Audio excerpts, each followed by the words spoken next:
Hello, this is Not a Closet Brony. I am going to be uploading fanfics and clopfics and things of that nature. And as my first fanfic, I am going to be reading Innocence by TorontoFCBrony. And I will start. Chapter 1. Oh, my love. Tick, tick, tick, tick. I could hear water droplets hitting the metal roof of my car, but that wasn't all. I could feel the occasional cold drop fall on my cheek, but I still couldn't gather enough strength to open my eyes. Eventually, the drops on my face created too much of an annoyance for me to ignore them anymore. I opened my eyes, looking straight up above me. I had expected to see the roof of my beloved automobile, but instead, I was actually looking straight into the night sky. The rain pouring down. There was a massive hole in the roof. After grunting a few times in pain, I moved around with my seatbelt still on, trying to see exactly what had just happened. The windshield was cracked and pushed in. The windows to the side shattered. The roof had the hole in it that I had discovered only a few seconds ago. I was stiff from what I presume was a crash, but I didn't feel any major injuries. I may have come out of this unharmed, or the shock I was still in may have been concealing the pain for the time being, but I wasn't exactly sure at this point. Looking through the window beside me, I could see a small hill that we obviously fell down. The guardrail running parallel to the road was broken, and the grass and shrubs on the hill were all crushed and cleared by the car.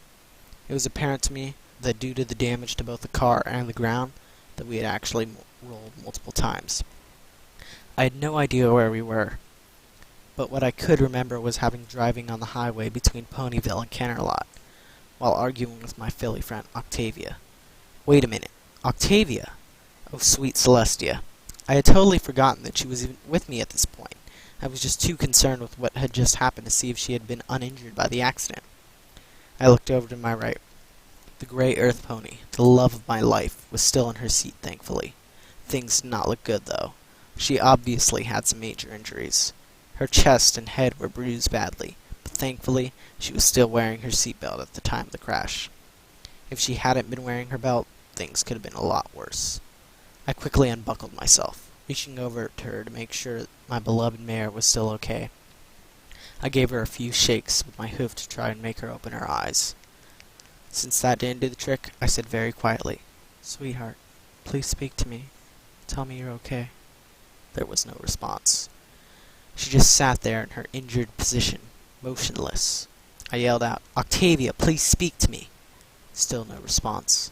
At this point, panic was starting to creep its ugly face into my brain and heart.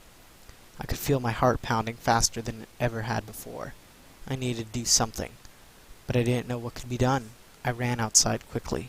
The rain was cold in this early autumn day, and I hadn't a jacket, coat, or even a blanket at the time. I had put all of that, as well as my own pain, behind me to try and get some help. I ran up the hill, which was slippery from the rain on the cleared grass. I went through the broken guardrail and onto the road, hoping desperately to see some pony who could help. There were no cars on my side of the highway, and the only signs of life were a few cars passing on the other side of the divider. Even if they had seen me waving desperately, there was no way of them coming to help. From the lack of cars on the road, I knew it had to be late. The last time I looked at the clock in the car, it was around midnight. I remember going on a drive with Octavia to try and take our minds off the argument we were having earlier in my apartment. But my memory was still not working as well as I wanted it to. I still had no clue of what led to the accident. There was no help coming, so I ran back down the hill to the car, hoping desperately that Octavia had awoken by now. Hopefully, by the time I slipped and slid down the wet and grassy hill, I looked to the open car door, and Octavia would sit in the same position she was previously. I sat back in my seat, hoping desperately to find my cell phone to make an emergency call. I looked everywhere, under the seat, in the glove compartment, in my pockets, even though I wasn't wearing any clothing. But then, that was when my memory struck me. I remember telling Octavia not to bring our phones. I wanted to go on a quiet drive, where we would just talk and be together, working out our differences. I didn't want anyone to spoil the moment with a phone call or a text. I realized at that point what a stupid decision that really was. Oh, Octavia, my sweet love. I gazed upon her, hoping for any signs of life, but there was still none. At this point, my heart was pounding. My mind was racing. This is your fault. She wouldn't be holding on to her life if it wasn't for you being an idiot. Picking an argument with her. She's going to die and you're to blame, my brain kept telling me, among other things. Worry and fear and horrible emotions, though. They cloud your judgment, and you end up making tomorrow's problem today, while draining you and your current strength. Right now, worrying and fearing for the worst was just killing me inside. The only logical thing to do was to sit for a few seconds and take a breath. Looking forward in my seat, I waited until my heart rate lowered. It lowered enough for me to breathe normally, which helped me think a little more clearly. The sound of nighttime rain was actually quite calming. I turned to Octavia, reaching my hoof over. I slowly moved my hand through her luscious dark gray mane, feeling a slight tickle of her soft hair. I then tamely rubbed a hoof on her fur, on her cheek, but that caused no change in her condition. Oh, Octavia, sweet, innocent Octavia, my beloved, how did we get here? How did we end up in this situation like this? I can only help but wonder. And that's the end of Chapter 1. And I guess I will continue on to Chapter 2. Chapter 2, Coming Together. As I sat in the car waiting for my beautiful mare to show any signs of life, my brain started to wander. It brought memories back to me of how things began between the two of us. In fact, things had began quite a few years ago. I had just graduated from Ponyville High School alongside with my best friend, Thunder Lane. I had gotten my cutie mark a few years prior, and things were starting to look up. My cutie mark is 2 pairs of eighth notes, representing my musical abilities. I got it in high school when I discovered my talent for singing and guitar. Thunder Lane also had a talent for guitar, but to be a famous musician was not one of his goals in life. He always wanted to be one of the Wonderbolts. The two of us formed a musical duo, and we gained some popularity in the town.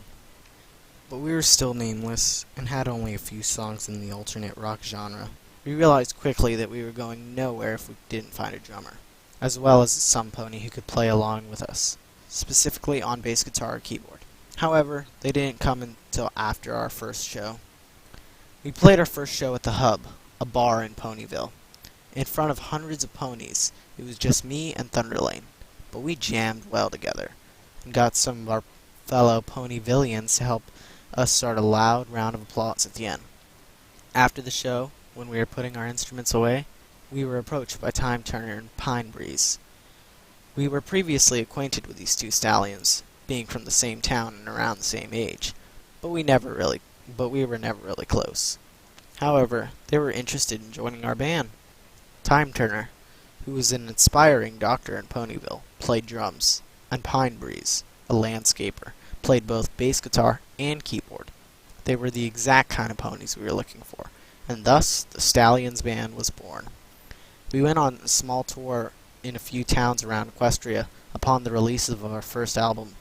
We played in pubs and bars in Ponyville, Manhattan, Canterlot, Philadelphia, Baltimore, and Vancouver. It was overall a very successful tour, as we played extremely well and energetically, gaining popularity at every stop we made. However, something was still missing, and Thunder Lane and I knew that fact. We were a small band and nothing more. The bars were fun to play in, but we wanted something more than just that. We wanted to be special. We needed something about us to set us aside from the other small bands. It was a specific sound, instrument, or style. I wasn't sure at the time, but I would end up finding that special something not too far down the road. And that's the end of Chapter 2, a very short chapter actually. I think I should also read Chapter 3.